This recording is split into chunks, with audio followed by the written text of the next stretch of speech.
আবহাওয়া অনুকূলে থাকায় এবার হাওড়ের জেলায় সুনামগঞ্জে আমন ধানের বাম্পার ফলন হয়েছে। এতে উৎপাদন লক্ষ্যমাত্রা ছাড়িয়ে যাওয়ায় আশা কৃষি বিভাগের।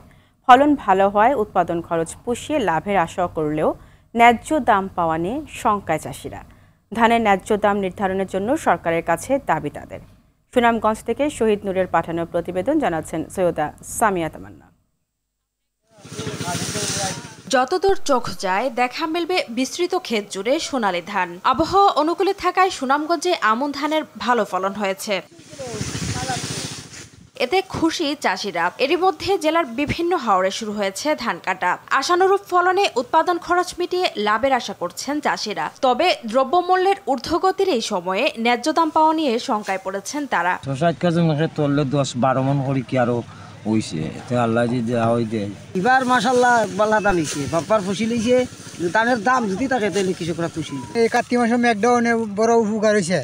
এই মেঘডাউনে ধান সুন্দর হয়ে বাইরেছে, ধান প্রচুর ধান হয়েছে। ভালো হইলে কি দেবো, যদি ধানের দর থাকে না তো বাল্লাবার কোনো গুণ নাই, গরিব বাঁচতেইব তো, কৃষক বাঁচতেইব না। এদিকে আমন ধানের বাম্পার ফলনে রূপা আমনের উৎপাদন লক্ষ্যমাত্রা ছাড়িয়ে যাবে বলে আশা কৃষি বিভাগের এই কর্মকর্তার। আমরা আশা করছি আমাদের শতভাগ ফলন এবং তার চেয়ে আমরা বেশি ফলন পাবো।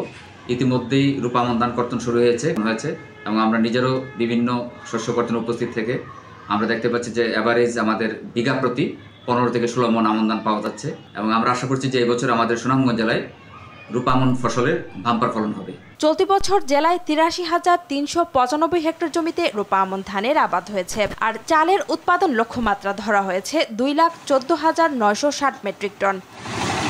সৈয়দা সামিয়া তামান্না, RTV।